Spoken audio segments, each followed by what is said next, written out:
vivir con animales, cuando llegamos a Castilfrío todos los veranos, aquel aprende una barbaridad, porque está en contacto con la naturaleza, algo que los niños ahora no lo pueden hacer. De los animales se aprende muchísimo, extraordinariamente. En mi caso los gatos son mis maestros. Los gatos, bueno, tengo aquí este libro de Ramiro Calle, que tantas veces ha venido a los encuentros eleusinos, que se titula, ha salido hace poco, Lo que aprendí de mi gato Emil. Durante 11 años Ramiro Calle vivió con su gato Emil, y en este libro, al principio, tiene una dedicatoria, una cita, vamos, del Tao Te Ching, que dice: el maestro actúa sin hacer y enseña sin decir. Las cosas surgen y él deja que vengan. Las cosas desaparecen y él deja que partan. El maestro tiene, pero no posee. Actúa, mas no espera nada. Cuando su obra termina, la olvida. Por eso es imperecedera. Efectivamente, esto es el contacto con la naturaleza. Esto es del Tao Te Ching. Esto es de Lao Tse. Esto es una perfecta descripción de ese mundo con el cual Aquela se encuentra todos los veranos en Castilfrío. Y desde luego aprende muchísimo más de lo que se puede aprender en un colegio o de lo que se puede aprender en la universidad, aunque uno haga zoológicas y haga románicas, ¿no?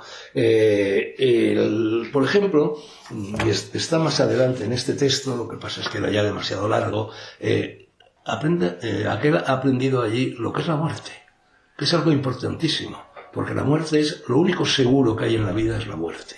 Empezamos a morir cuando nacemos y por lo tanto la reflexión sobre la muerte, llevar a la muerte por compañera, es algo esencial para desarrollarse y para desenvolverse bien en la aventura de la vida. ¿Cómo aprendió Aquela lo que es la muerte? Lo ha aprendido de dos maneras y las dos tienen que ver con los animales. Los animales, hombre, a no ser que el animal sea una ballena o un elefante o una tortuga, los animales normalmente mueren, por desgracia, antes de, en fin, de las personas que comparten sus vidas con ellos. Entonces en Castilfrío hay una granja y el granjero les regaló el verano pasado, y eso está contado también en el libro, les regaló a Aquela y a una amiguita suya que estaba allí en aquellos momentos, les regaló 2 conejos, un conejo macho y una coneja hembra. Bueno, volvieron encantados, con los ojos que relampagueaban, nos han regalado 2 conejos, etc. Compramos una jaula para los conejos, metimos al macho y a la hembra en la jaula y la hembra mató al macho. Es curioso cómo en el mundo animal a menudo, hay muchas hembras que matan a los machos. La hembra escorpión, la hembra mantis, hay un tipo de cocodrilo que también sucede lo mismo, etc. En cambio los machos nunca matan a las hembras, que es lo contrario de lo que por lo general sucede en ese otro animal que son los seres humanos, donde abundan más los machos que matan a las hembras, por desgracia, que las hembras que matan a los machos, aunque también las hay, aunque reciban un trato muy diferente. Pues resulta, claro, fue la desolación de Matilde y de Aquela cuando vieron que la coneja había adentellado al macho. Estaba estaba el animal agonizando y tal, y entonces descubrieron que la gente se moría y se quedaron muy afectados. ¿Y qué hicieron? Yo tengo ya mi tumba en el cementerio de Castilfrío, a 50 metros de mi casa, y entonces cogieron el cuerpo del conejito muerto, lo llevaron junto a lo que será mi tumba algún día, eso seguro, y excavaron en la tierra y allí sigue enterrado este conejo, y de vez en cuando le lleva flores. Que también me ha dicho que cuando yo esté muerto llevará flores a mi tumba. Y en cambio la coneja, que sobrevivió, las mujeres ya se sabe que viven más que los hombres, a la coneja la liberamos, en fin, fuera del pueblo, la dejamos allí suelta y a saber lo que habrá sido de la coneja. No sabemos si habrá seguido matando o por el contrario se habrá rejuntado con alguien. Bueno, verdaderamente yo tengo muchos libros hoy aquí encima porque para mí yo he nacido 2 veces. Yo nací, como Aquela nació de su madre, yo nací de mi madre, naturalmente. Según Jodorowsky, nací una segunda vez cuando mi padre, antes de que yo naciera, decidió irse como periodista hacia el sur, al producirse el alzamiento de la guarnición de Melilla el 17 de julio, y ya no pudo volver nunca, porque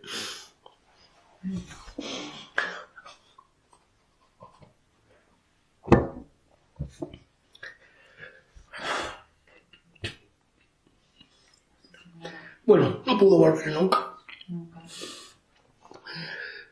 Y he perdido el hilo con esto. Es que eso me emociona siempre mucho. No lo puedo evitar. Bueno, el caso es que ¿Por qué contaba lo de mi padre? Ah, sí, no, porque Jodorowsky echándome el tarot y sometiéndome a la prueba de las genealogías familiares, me dijo que en realidad mi padre, que era un periodista brillantísimo, el periodista más brillante de España en aquel momento, a pesar de que tenía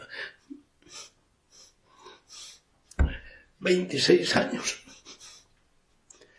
al irse a morir estaba facilitando a mí las cosas, porque yo seguramente habría sido aplastado como escritor, como periodista, por su vigorosa personalidad.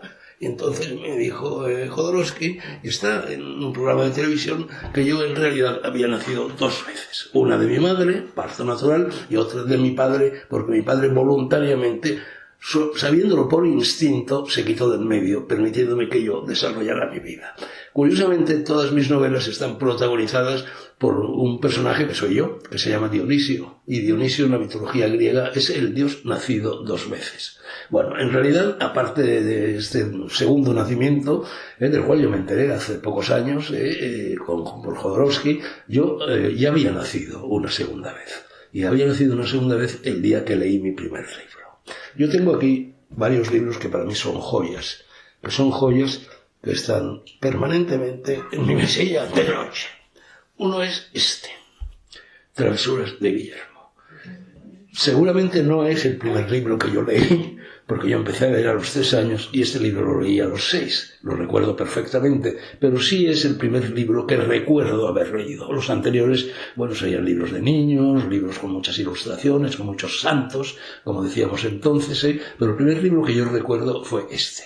Y lo recuerdo perfectamente y está abocado a ese momento en mi libro Shangri-La, el elixir de la eterna juventud, porque a los 6 años me operaron de vegetaciones. Y yo no sé por qué ahora no se opera a nadie de vegetaciones o de amígdalas. En aquella época nos operaban a todos los niños de vegetaciones o de amígdalas. Entonces me llevaron a que me operara de vegetaciones un tal doctor Colmeiro, no he olvidado su nombre, tenía además un apellido así, más o menos un poco draculino, de llamarse doctor Colmeiro, ¿no? Bueno, que efectivamente me arrancó las vegetaciones, entonces me llevaron a casa, me metieron en la camita y me dijeron que tenía que estar 1 o 2 días comiendo solo helados y yogures, porque los yogures en aquella época se vendían en las farmacias, nadie tomaba un yogur ni a la hora de desayunar, ni en un café, en una cafetería o cosas así, y que no podía hablar. Y entonces vino mi tía Susana, que era la hermana de mi madre, que era, en fin, casi una adolescente, una chica guapísima, jovencísima y tal, y me trajo este libro.